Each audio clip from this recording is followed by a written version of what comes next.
'그냥 좋은 데 쓰겠지.' 이렇게 하고 그냥 넘기면 안 된다고 생각을 하는데, 실제로 내가 얼마나 부담을 하고 있는가, 그리고 그 기준이 언제 만들어져서 지금 나에게 적용되고 있는가, 이런 거를 공부를 하고 살펴볼 필요는 있다고 생각하거든요.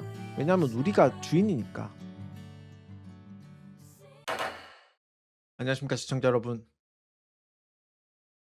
반갑습니다. 김구구입니다. 며칠 전에 정부에서 2026년 세제 개편안을 발표를 했죠.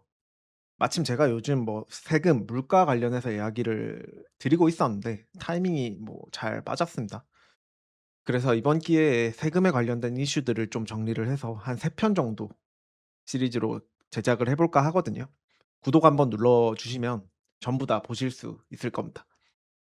오늘 시작할 첫 번째 영상에서는 보이지 않는 증세, 정부의 비밀이라는 부제로 영상을 가져왔고요. 자료를 보시면서 이야기를 나눠 보겠습니다. 뭐 제목을 보면 무슨 뭐 정부 기밀 문서 빼온 거 그런 거 아니고요. 그냥 되게 간단합니다. 우리가 내고 있는 세금이 시간이 지나면서 어떻게 저절로 늘어날 수 있는지 한번 보자는 거고요. 우리가 보통 증세라고 이야기를 하면 세율을 올리는 걸 이야기를 하잖아요. 소득세를 20%에서 뭐 25%로 올렸다. 아니면 부가가치세 10%에서 12%로 올렸다. 법인세 같은 경우에 최고 세율을 24에서 25로 올렸다. 이런 식으로 세율 자체를 건드리게 되는데, 건드리는 거를 생각을 하게 되는데, 근데 이러면 사람들이 바로 알아차립니다. 뉴스에도 바로 나오겠죠. 그런데 세율을 1도 안 올리고 세부담을 늘리는 방법이 분명히 존재를 하고요. 생각보다 엄청 간단합니다. 선을 하나 그어 놓고 물이 찰 때까지 기다리는 겁니다. 누진세를 이용을 하는 건데요. 자료를 보시죠. 예를 들어서 여기까지 버는 사람은 6% 내세요. 이 선을 넘어가면 이제 15% 내십시오. 그다음 선 넘어가면 24% 내십시오. 우리 쉽게 보는 뭐 누진 구조 아닙니까? 많이 벌수록 더 많이 내라. 근데 이 선은 고정된 숫자에 어쨌든 물려 있거든요. 그리고 시간이 지나면서 물가는 계속해서 올라왔습니다. 물가가 오르면 월급의 숫자도 뭐 당연히 올라가죠. 제 능력에 따라서 올라가는 것도 있지만 물가가 올라서 월급이 오르는 것도 분명히 있잖아요. 근데 그 숫자만큼 내 구매력이 정말로 올라가는가? 그냥 화폐 가치가 자연스럽게 떨어지면서 내 월급의 숫자만 커진 부분도 있다는 겁니다. 실제 구매력이 는 게 아니라. 그렇게 시간이 지나면서 정부가 옛날에 그어 놓았던 선이 있거든요.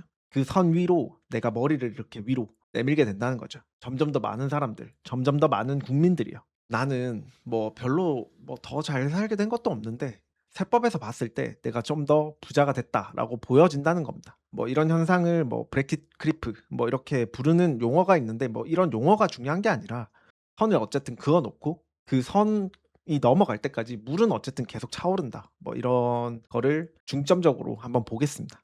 이게 뉴스에선 절대 이야기해 주지 않는 증세의 방법이라고 저는 생각합니다. 그러면 그 사이 물가는 얼마나 올랐나, 그걸 살펴봐야겠죠. 2010년 소비자 물가 지수는 86.4 였고요. 2026년 6월 현재 약 120 정도입니다. 대략 한 40% 정도 올랐거든요. 2010년에 8,800만 원을 물가만큼 그럼 지금 연동해서 보면은 지금 돈으로 약 한 1억 2,200만 원 요 정도 되거든요. 물가만큼 만약에 과세 표준을 반영을 해 줬으면 현재 1억 2,200만 원 이상에서 35%를 적용을 했어야겠죠. 근데 바뀌지 않았어요. 여전히 8,800만 원이라는 선이 그대로 그어져 있습니다. 제가 말하는 8,800만 원이 연봉 8,800만 원을 이야기하는 건 아니고요. 공제를 다 거치고 나서 과세 표준 이야기를 드리는 겁니다. 연봉이 8,800만 원이 되면 소득 전체에서 38.5% 내야 된다, 뭐 이런 얘기를 드리는 게 아니에요. 제가 말하고 싶은 건, 그리고 그게 핵심이 아니라 똑같은 구매력을 가진 사람이라도 이 시간이 지나면서 더 높은 세율 구간으로 들어가게 된다. 더 많은 비율의 돈을 나라에 내야 된다. 이거를 핵심으로 말씀을 드리는 겁니다. 그냥 같은 생활을 유지하기 위해서 더 큰 숫자의 돈이 필요한 것뿐인데, 세법에서는 우리가 마치 더 부자가 된 것 마냥 더 높은 비율의 세금을 내야 되는 사람인 것처럼 취급을 하고 있다는 거죠. 네, 다음 양도세를 보시죠. 예를 들어서 2000년에 3억 원에 산 아파트가 있다고 생각을 해 보죠. 2000년 소비자 물가 지수는 약 한 63이었습니다. 그리고 현재는 120입니다. 그냥 물가만 단순히 따지면 3억 원의 구매력이 지금 약 한 5억 7천만 원 정도 됩니다. 그니까 3억 원에 그 당시에 사서 지금 5억 7천만 원의 양도를 했다고 해도 구매력 자체는, 그 돈의 구매력 자체는 그대로다라고 할 수 있는 겁니다. 근데 장부상 숫자만 보면 어떻게 되죠? 2.7억의 명목 차익이 생긴 겁니다. 물론 뭐 실제 양도세를 살펴보면 1주택 비과세 제도도 있고요. 장기 보유 특별 공제도 있었고요. 이번에 바뀌어서 바뀔 수 있어 가지고 이런 부분들을 보완하기 위한 제도들이 없는 건 아니에요. 근데 제가 말하고 싶은 건 어쨌든 하나예요.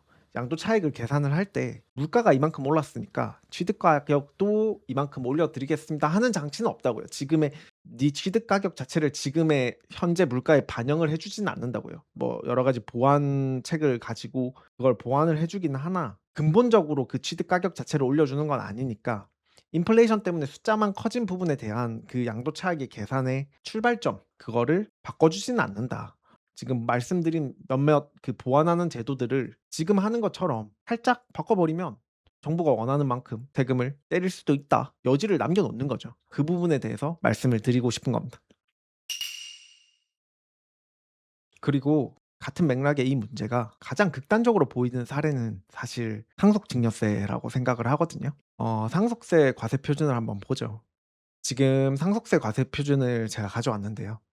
이 구조가 언제 만들어졌냐면 1999년 20세기에 만들었어요. 만들어져서 2000년부터 적용된 구조하고 사실상 달라진 게 없다. 그니까 2000년에 30억 그리고 2026년에 30억을 세법에서 똑같은 취급을 하고 있다 지금. 그동안 소비자 물가는 거의 90%가 올랐다고 합니다. 그냥 단순히 소비자 물가만 본 거고요. 실제 부동산 가격은 그보다 훨씬 많이 올랐기 때문에 사실 '소비자 물가만 보는 거는 의미 없다. 좀 다른 이야기다.'라고 볼 수는 있겠지만 어쨌든 통계적으로 소비자 물가를 반영을 했을 때 30억이 57억 정도가 됐다라고 생각을 하시면 되고요. 근데 최고 50% 세율이 시작되는 선이 30억이었잖아요. 근데 2000년 과세 표준 30억인 사람하고 2026년 30억을 물려받는 사람하고 경제적 위치가 정말로 같은 사람들일까? 세법에서는 같은 사람이라고 보고 있는 겁니다. 그러면 뭐 "물가가 오를 때마다 세법 숫자를 계속 바꾸라는 거냐?" 뭐 이렇게 얘기를 하시는 분들이 있을 것 같은데 저는 사실 그거 하라고 국회의원들 월급 주는 거라고 생각은 하거든요. 그렇긴 한데 어쨌든 실제로 그렇게 하는 나라들이 있습니다. 일단 미국은 세율표 자체를 포함을 해서 수십 개의 세법상 금액들을 매년 인플레이션에 맞춰서 조정을 하거든요.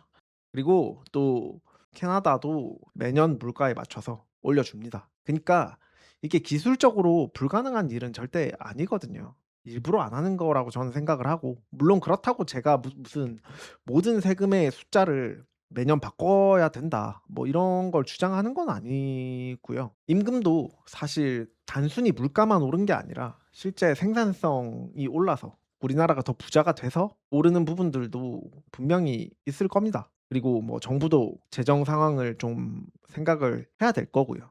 저도 이해를 하려고 노력하고 있고 근데 그럼 반대로 한번 제가 물어보고 싶어요. 국가의 일꾼이라고 얘기를 하잖아요.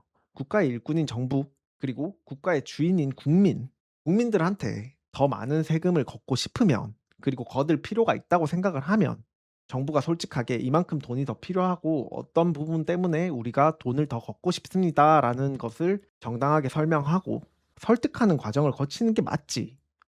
왜 이런 식으로 세금을 늘리는 방식 자체가 일종의 기만적인 방식이어야 되는지 그 부분에 대해서 좀 아쉬움도 많고 올바른 방향으로 갔으면 좋겠어서 말씀을 드리게 됐습니다.